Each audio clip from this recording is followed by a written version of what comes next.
The two documents we have here was shared to the 109 Senator of the Senate. Contained in this document, under the Volume 1, Paragraph 2, 3, and 4, is the breakdown of the 28.77 trillion budget that was passed. And from Paragraph 7.8 are the breakdown of the budget, which we call the budget details of the entire MDAs. And when you add this figure together, as contained in this document for the entire MDAs, it comes to 25.4 trillion naira. Sir, there are agencies of the government whose budgets and their details are not contained in these two documents because they are statutory agencies and their money are on first line charge. Agencies such as 1, the judiciary. The judiciary budget details is not contained in this document. 2, the National Assembly. The National Assembly budget details is not contained in this document. 3, INEC. The INEC budget details is not contained in this document. 4, UBEC, the Universal Basic Education. The Universal Basic Education budget details is not contained in this document. 6, TED Fund. The TED Fund recurrent and capital details is not contained in this budget. 7, the Northeast Development Commission. The breakdown of the Northeast Development Commission details is not contained in this budget. 8, the NDDC. The NDDC budget details is not contained in this document. 9, the GOEs, which is the government-owned enterprise, whose expenditure stood at 1,060 billion naira. Their details is not contained in this document. When you add all of that together, it gives you 3.221 trillion naira.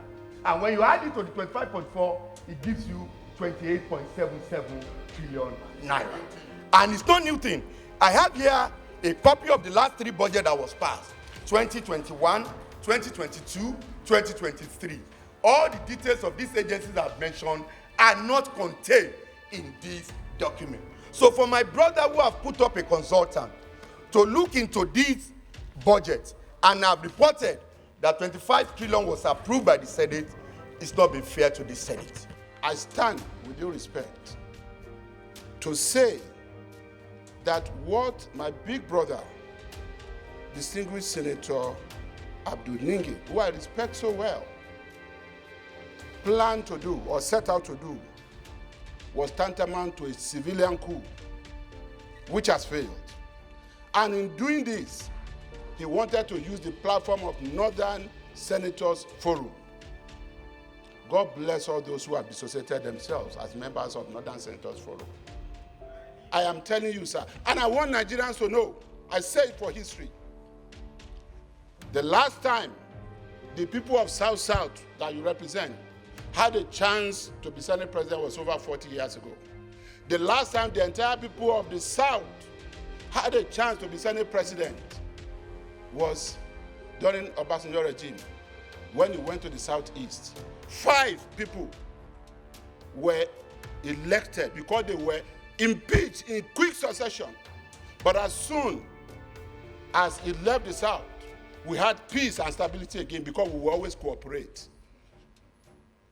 David Mark spent 8 years. Senator Amalawa spent 4 years, peaceful 4 years. Saraki, even with all he did, spent 4 years, he was not impeached. It is about Akpabio. It is about the South. You can now understand why Senator Ningi, we want to use the name of Northern Senators Forum, even when most of them did not agree to this. Ben in this chair, we want to do everything possible before the 13th of June to remove you. I said the National Assemblies have powers, and you cannot call that powers pardon. And I said I'm very grateful to the presidential spokesman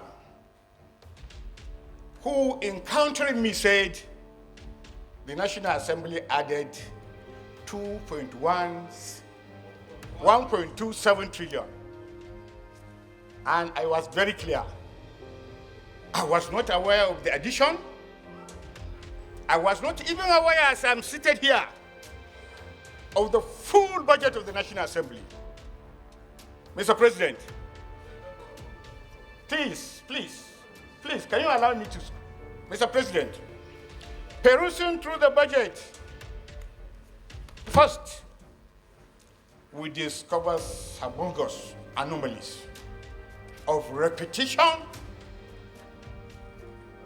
We discovered some senatorial districts in this particular document.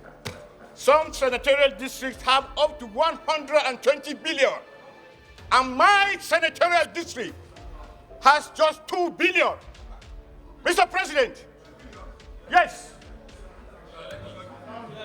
Mr. President, in this budget that Yari presented to you, I have facts, constituency by constituency. Suspend Senator Abdul Ningi for an initial period of 12 months.